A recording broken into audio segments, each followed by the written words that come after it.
welcome back, everyone. Finishing up my coffee here. Lovely. I am back for episode number 7 of the Late Stage Podcast, our very first episode of the new year. It is, of course, now 2022. And so, of course, Happy New Year to everyone out there listening. It's hopefully going to be a good year for everyone. 2021 rather, was not the best of years for humanity. So it's a low bar to clear as far as being better than the last. But nonetheless, hopefully 2022 brings us all a little more joy and solace and happiness.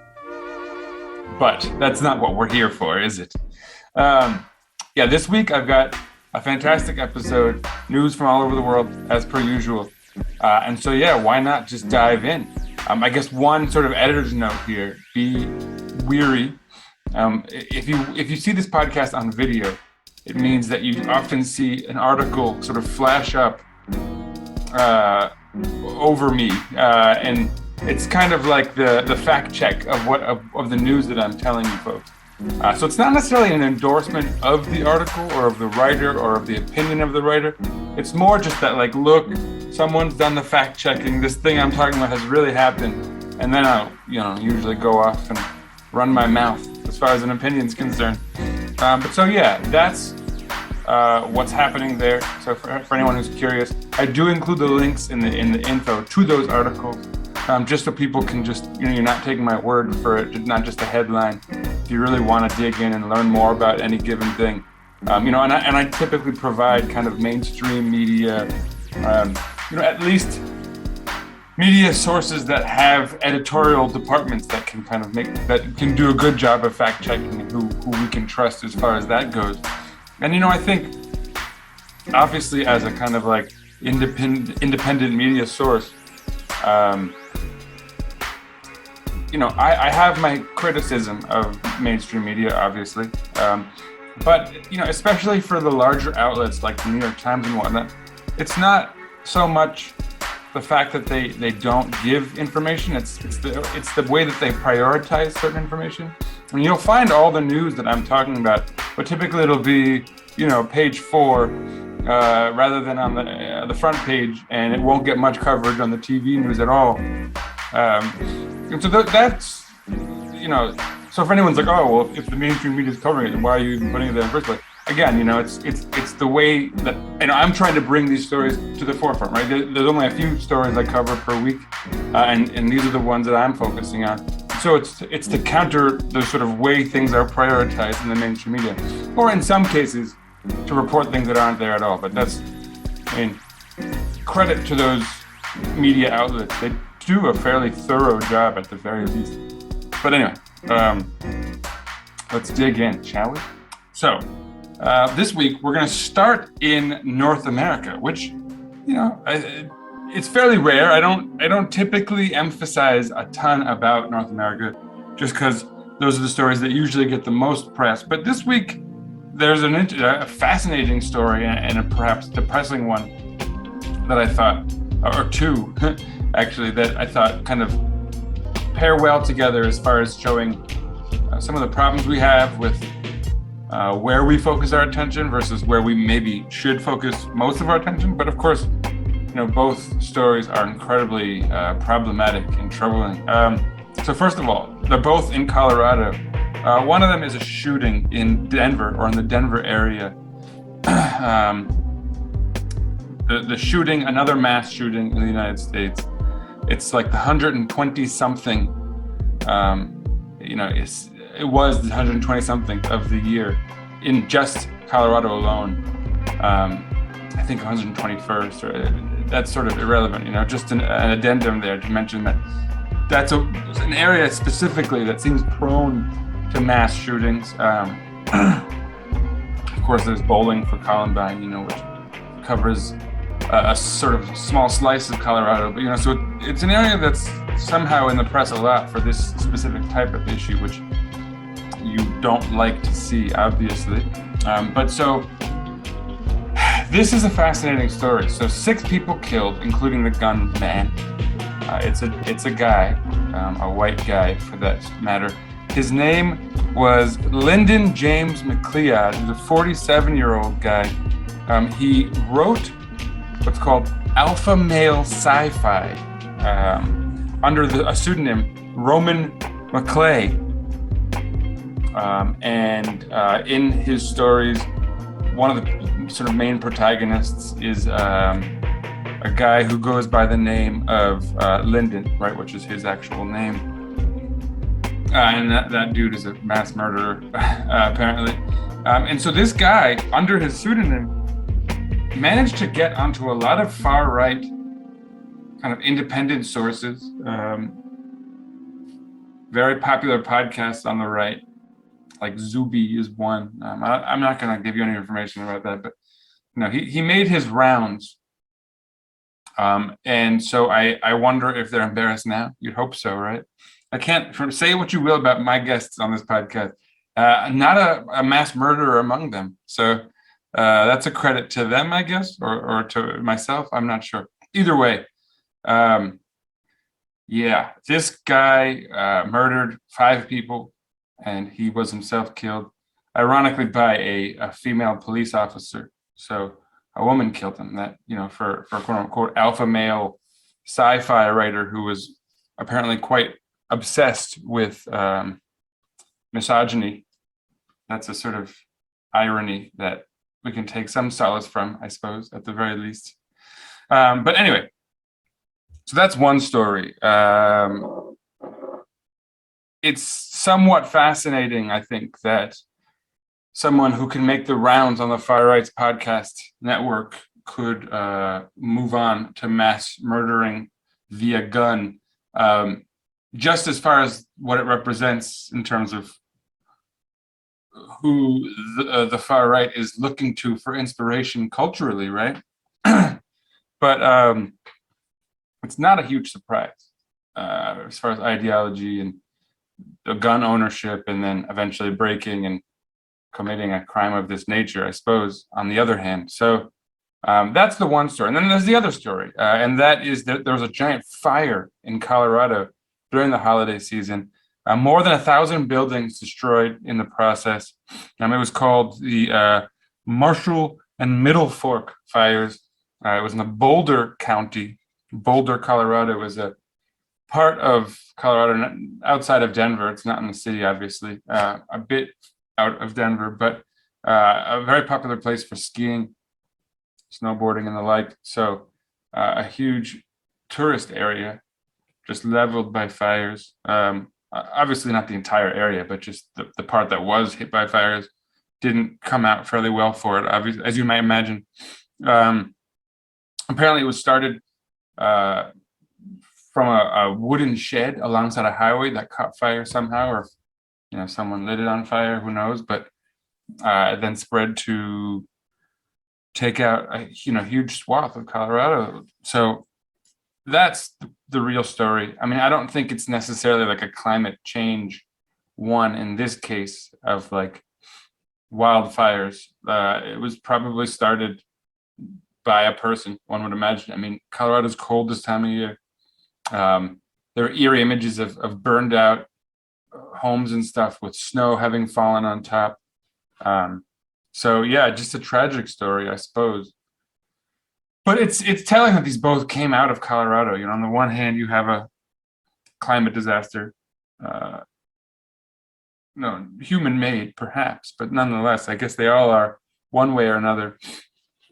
On the other, yet another kind of culture war gun story. And neither really got a ton of attention, especially the details of the far right stuff, the gunman, but both important stories representing two kind of, if you will, wings of what people on mostly, I think, the left view as competing interests. You have culture war issues on the one hand, and you have climate and things of that nature on the other. It's an example of both. You can be concerned with both of those things. There's no reason you shouldn't, and you should prioritize them both. Right? One, you have the rise of authoritarianism on the right and how that represents itself culturally, which is certainly worth keeping an eye on. If anything, this gunman slash far right author is proof of how, paying attention to what they're up to is worth doing, not for the sake of helping them or giving them a following, but knowing what might be yet to come. On the other hand, of course, you have a forest burned down, right, which is significant. And even if it's not because of climate change, it is the climate being affected, right? It's a lot of trees that need to be planted. So anyway, my condolences to Colorado in general, and good luck pulling all of those things back together, right? Anyway, moving along, and we'll go to Asia, because I feel like this is perhaps the main story of the week, besides all the Colorado stuff, which is tragic, but this is more perhaps anger-inducing. I mean, that was pretty anger-inducing too. Anyway, so in Haridwar, a city in northern India, apparently where the Ganges exits the Himalayas, if you want some geographic context there. So in the city of Haridwar was an event dubbed the Dharma Sansad, or Religious Parliament. In this case, the far right in India has, of course, deep ties to the sort of more orthodox Hindu movements in the country. And so in this case, there was this event in the north of India called Religious Parliament, attended by various figures, prominent figures in the Hindu religion, and by leaders of the BJP, which is the sort of far-right party in India right now. Probably worth noting that it's the party of Modi, or that is Narendra Modi, right, the Prime Minister of India. And so his party has been, it's not talked about at all in the press here, or certainly not substantively, but his party has been radicalizing, going further and further right in India. And in the context of sort of the religion, Hindus and Muslims are really not getting along at the moment in India. And a big conflict seems to be brimming, or on the horizon, if you will. I'm going to read a quote from Swami, I'm going to screw up the pronunciation, Prabodharand Giri. Apologies for pronunciation there. He's the president of a right-wing organization that's connected fairly closely to the BJP. And I'm going to read a quote, taken out of context, but I think it gives us enough of where it's going. He says to his listeners, "Prepare to die now or get ready to kill. There's no other way." And, continues on after saying some other things in that vein. What I've cut out doesn't really soften what he's saying. He says, "Every Hindu must pick up weapons, and we will have to conduct this cleanliness drive. There is no solution apart from this." Now, a cleanliness drive obviously very clearly alludes to ethnic cleansing, genocide, the call to arms, right? It's fairly obvious that it's very alarming, right? Here's a guy who's connected to an event where many members of the far-right party that's in power in India now, and has been for some time, for that matter, in control of the levers of the democracy over there, are going to events, rallying, giving speeches, calling for genocide against Muslims in India. It's obviously a very concerning time. It's a story I'm personally going to try to keep my eyes on. And let's, cross our fingers and hope that it doesn't sort of turn into a giant civil war level conflict, or at least just mass murder and genocide. But That's certainly what seems to be getting called for by prominent figures in the far right in India. So stay tuned for more on that. Let's hope that sorts itself out in slightly less bloody terms than we can imagine it sorting itself out in. Anyway, moving things along. And from one sort of quasi-autocratic figure in India to one in Brazil, Jair Bolsonaro is in the hospital again, I should note, for the same thing. He was in the hospital in July for 4 days with the same symptoms. They're calling it an intestinal blockage. It might need surgery. It's apparently tied to in 2018 during his presidential run, he was stabbed in the abdomen by an onlooker. And so they've tied all of these recent visits to the hospital to this event, to his abdominal issues. But so intestinal blockage, he's in the hospital. Given the precedence for it, he should be okay. Same thing that happened before. And he came out in 4 days last time.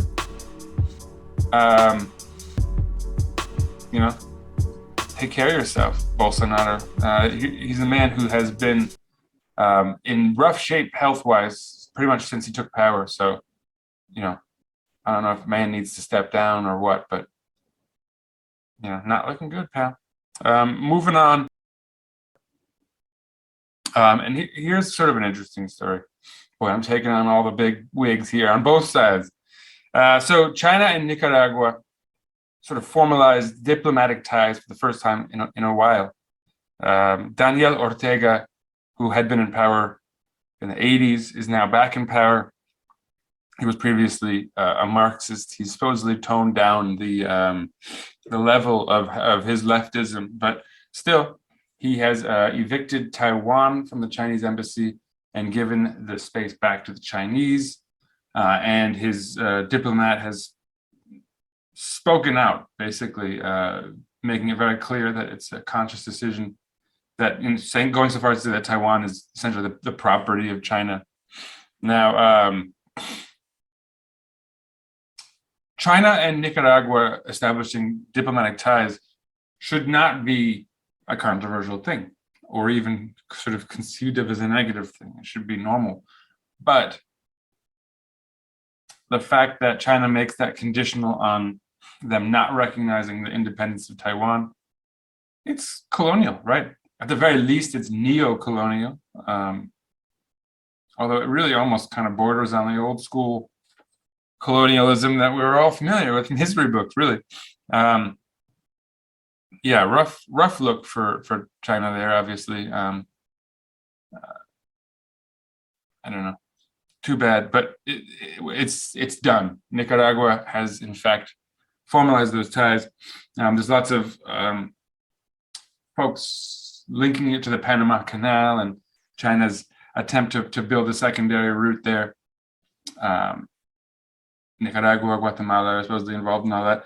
Remains to be seen, but certainly it's a development as far as diplomacy and the U.S., China, all of that. There's a neighbor of the U.S. Falling under China's shadow, if you will, diplomatically. It doesn't necessarily mean the U.S. should not be friendly with them, although I think Ortega being on the left and in Central America pretty much puts him sort of inherently at odds with the United States, given their history of neo-colonialism in the region. By they, I mean the United States. So, moving on to Africa and the passing of Desmond Tutu, who, rest in peace, a personal hero of mine, a reverend, a civil rights activist, a man who I think got kind of whitewashed, if we're being honest, by the press when he passed.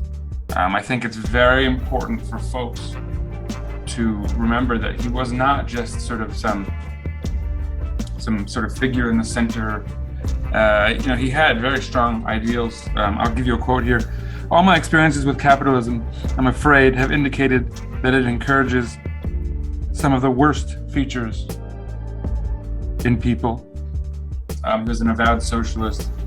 He called out apartheid in South Africa and played a pivotal role in shutting it down.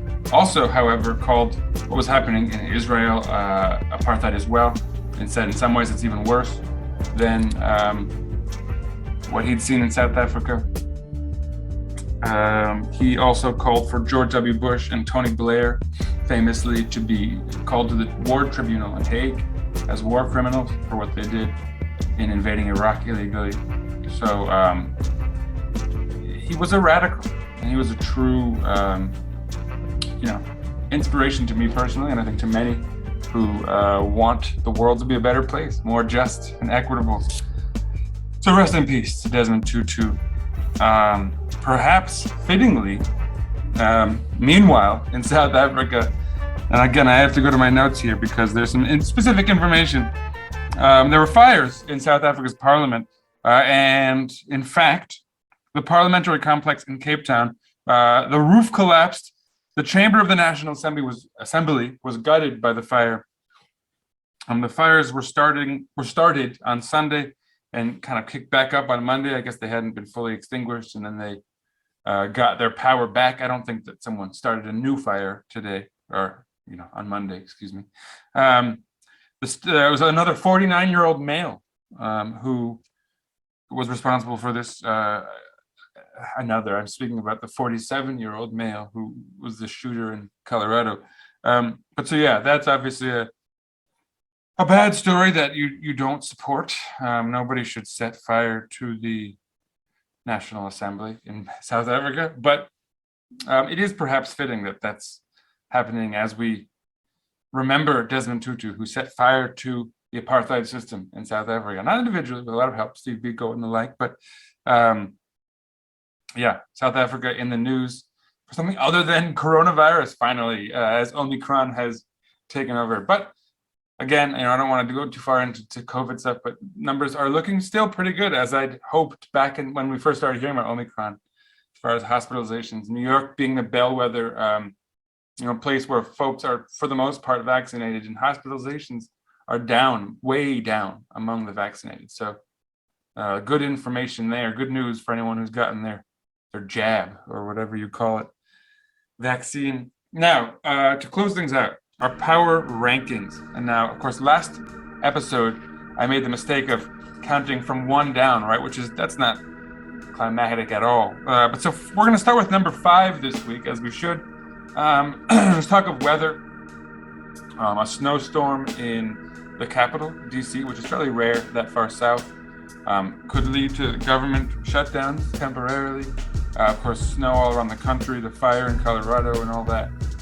Holiday seasons being delayed by snow and all that. The usual sort of weather stuff. No climate change disaster, at least. But that was number 5 in the news. And it was actually 5 last week, too. So 2 weeks in a row in number 5. Number 4 this time around was Trump.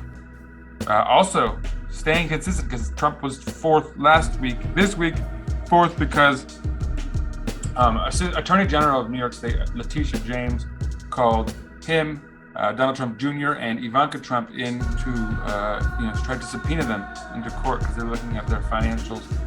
Could be in a lot of trouble. They're trying to rebuff that and not go in to get tried, but we'll see how that goes. If anything, it's a delay tactic. They could still be very much in trouble. Trump staying at 4 this week. Number 3 this time around, kind of a new one, sort of. Although last week it was number 1 with the Senate and Build Back Better going down. This is basically the Senate. In this case, it's about democracy in the United States, voting rights, filibuster reform. It's back in the news temporarily. I guess since Build Back Better has been removed from the cycle, they have to hold them accountable for something. Now they're focusing on voting rights again. For anyone who doesn't know, they've tried to make voting in, of course, mostly conservative, in fact, solely in conservative places. They've made voting more difficult by requiring more registration, taking voting booths out, making it sort of harder to vote in specific locales, typically where, of course, there are opposition votes. requiring ID. They're trying to make it harder to vote because there's a recognition that the demographics are working against them. So they have to finagle the system, gerrymandering and the like, to make it so they're still viable without changing their politics to cater to more people. So it is what it is. Instead of catering to more people and widening their base, they're just going to undercut democracy. And I'm guessing Democrats won't really do anything about it, but at least they're talking about it, I guess, or at least they're talking about it in the news. Anyway, the Senate is down from number 1 this week into 3. Number 2 this week, and this is a newbie as far as the power rankings go. January 6th, we're rolling up on the anniversary of January 6th. There's a commission, of course, in place trying to find out what happened on January 6th. Of course, by January 6th, I'm talking about the attempt at an insurrection in the United States government, which failed. Trump supporters not doing anything other than terrorizing folks and getting arrested for the most part. But the anniversary of that's coming up, and of course, with it, it's getting brought into the news cycle and all sort of the details of the commission. That's big this week. New to the power rankings, or at least temporarily. And then number 1, and it's of course up from number 2 last week. COVID, back heavy in the news cycle. Omicron, data starting to come in. We're starting to know more, have a better sense of what this variant is all about, how damaging it is. And it sort of feels to some people like it's things cooling down with the coronavirus, perhaps, if it should see itself through. Of course, it's still very dangerous for folks who are not vaccinated. So like in New York, there's good news with regards to that. But then like in New Jersey, there's a higher rate of hospitalization because there's a lower rate of vaccination. And so, lots of news, obviously, with the holidays and travel between Christmas and New Year's here in the United States. Travel restrictions and COVID came back in the news for those reasons. So lots and lots of COVID. So up from number 2 this week into the number 1 slot, coronavirus. Woo! Thrilling. And then finally, I tweeted something about this person. Marjorie Taylor Greene had tweeted something about in the national divorce scenario. Something was possible, something stupid, that she said on Twitter. And I noticed after I tweeted it, got a little bit of traction, but, sort of died out. And I went to check, and sure enough, the tweet that I was retweeting to comment on was taken off. I wondered why. It was because Marjorie Taylor Greene had been banned from Twitter. And I'm guessing it's for trying to incite civil war, right? For me, this is the weird of the week. Because, again, here you have a U.S. politician, an actual elected politician, talking about civil war as if it's like, something to get excited about. B, referring to it as a national divorce scenario, which is, I want this on the record here. Not being racist or sexist or whatever, like that's not necessarily PC, right? PC means politically correct. And it's like a politician on TV or giving a speech or wherever it might be, having to sort of check the language they're using to sort of appeal to the wider audience, right? Because they're politicians. Politically correct actually means something. It doesn't just mean you don't get to say what you wish you could say as a racist or whatever it might be. It's modifying your language so that you're not attacked for referring to something. In this case, referring to civil war as a national divorce scenario is by definition political correctness. Not using the words you want to use and using some other sort of toned down expression for it so as not to sort of call attention to what you're really saying. Or to say what you want to say without getting in trouble for saying it. In this case, there was no nothing to hide behind. She was clearly calling for civil war. Banned from Twitter for life, a lifetime ban. So rest in peace, Marjorie Taylor Greene. You capture our Weird of the Week for being a PC conservative with your can't even call civil war what it is. Anyway, that's it for this week.